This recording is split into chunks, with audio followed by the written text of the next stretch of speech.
The hangar that you're in right now is a World War II hangar. It was built in 1942. There were 3 hangars like this on what was then the Army airfield here at San+Marcos. This is the last remaining World War II hangar here. And we're one of the few World War II hangars in the United States that's still actively maintained and actively used. The Central+Texas+Wing became involved in 1974. This is our 40th year anniversary of being established as a Central+Texas+Wing. We are a living history museum. You don't come in and just see the things sitting here. We actually fly them, and you can fly in them, so that you can see what it was like, what our veterans back in World War II in Korea in those early days, what they went through and what they put up with to fly their missions. Air shows that we go to, we ask for a fee if we can get it, or to cover our gas expenses to go. We have donation boxes here in the hangar for people to donate. We have 3 major fundraisers during the year. We do a casino night and car show in the springtime, and then we do a dinner dance in November here at the hangar, and we usually have 1,000 to 1,200 people in the hangar here doing that. We all have unique skills or talents. Some fly, some maintain, some can fix up the hangar, woodwork. It's really a fun place to be. Our membership is going up as people find out what we've got here.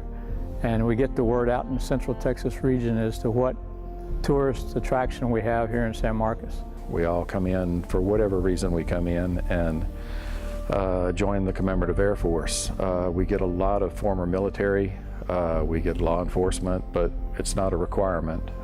We've got a lot of just off the street people. Fortunately, I have a very good volunteer group here. We train them to whatever level they want to go to, learning to work on the planes. We don't push anybody to do any more than they want to do, but we get enough people in here, we're able to keep things moving pretty well. We have a dozen or so different planes in different classes here.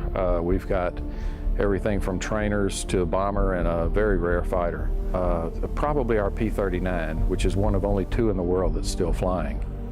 But the rarity of the plane now, being its very limited number, makes it kind of a big deal. The bomber we have is a Mitchell, North American Mitchell B-25 bomber, the same type that was used by the Doolittle crew in the raid on Japan. We have it painted up in honor of a crew that was killed in Italy, World War II. But we're blessed here to have some very good pilots. It's a real honor to work with them and for them. And it's up to them. Once we hand it over to them, they've got to take it into the sky and they've got to bring it back in one piece. Well, we come from many varied backgrounds.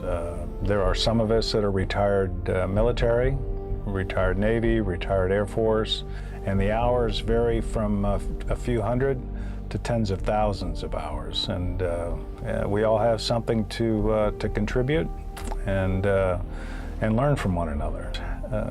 We're all volunteers, and we're all colonels. There is no rank structure. Our leader, who's giving us direction, is elected for 2 years, but he's a leader, he's not a commander. And that fosters the cooperative atmosphere, and it's one of contribution. And you can contribute as much or as little as you like, and you can make what of it you like. Well, we have a pretty eclectic gathering of airplanes. Most of them are World War II era airplanes. We have the good fortune to have 2 of the airplanes that were used to make the movie Tora, Tora, Tora back in the late 60s. We have a Zero and a B-5N2 Kate. Both of those airplanes reside in the hangar. The Zero is privately owned, and the Kate is also a Commemorative+Air+Force aircraft and part of a sponsor group of the team that does the reenactment of the attack on Pearl Harbor. When the veterans that visit us, they come in, and so many of them, because of their age, are in perhaps a wheelchair or using a walker, and you can just see it in their eyes when they walk through that hangar door and they see the type of airplane that they did their training in, and then the B-25 or the P-39, perhaps that they actually flew in combat, flew in harm's way. And all those memories, you can see them come flooding back. And they get real quiet. And it's an experience, and it's a pleasure to be able to escort them around the airplane, help them up in it if they have that much strength, and listen to them tell their stories. You know, they open up and talk about it, and so many of them can remember facts and numbers. You know, I can't remember what I had to eat yesterday, but you know, they're talking about altitudes and headings and bomb loads and things from 60 years ago. It's truly amazing.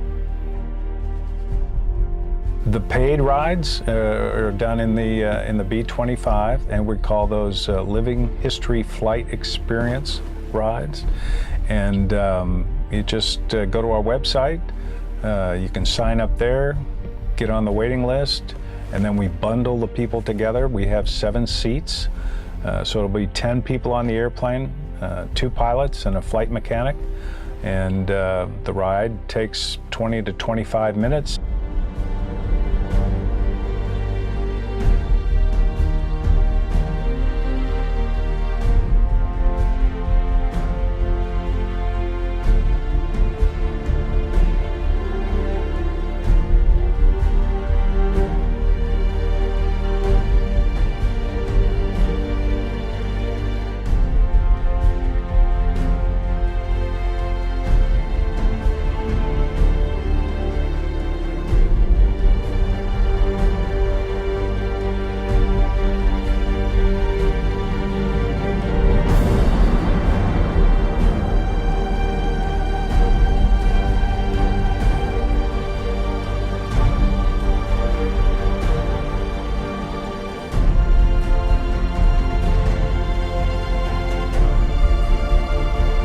Once airborne safely, we let you move around the airplane. So regardless of where you were initially seated, you will have an opportunity to go up to the nose or back to the tail.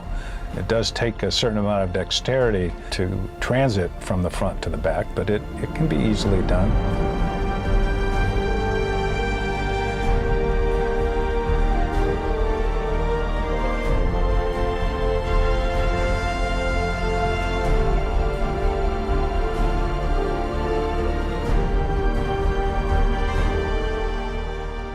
It's a great time. People really come back with an amazing appreciation for what those men and women did for us.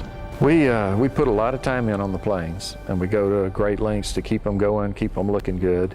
And at the air shows, when granddad comes up with his grandchildren, I get choked up. That's what does it for me. Makes it worth it. You want to step back in time, come through our doors. And when you walk through that door out there, from the outside you may not realize, but when you step in and you see these airplanes and what we have here in the museum and the library, you realize you were back in the 40s, 50s, because that's what we have here.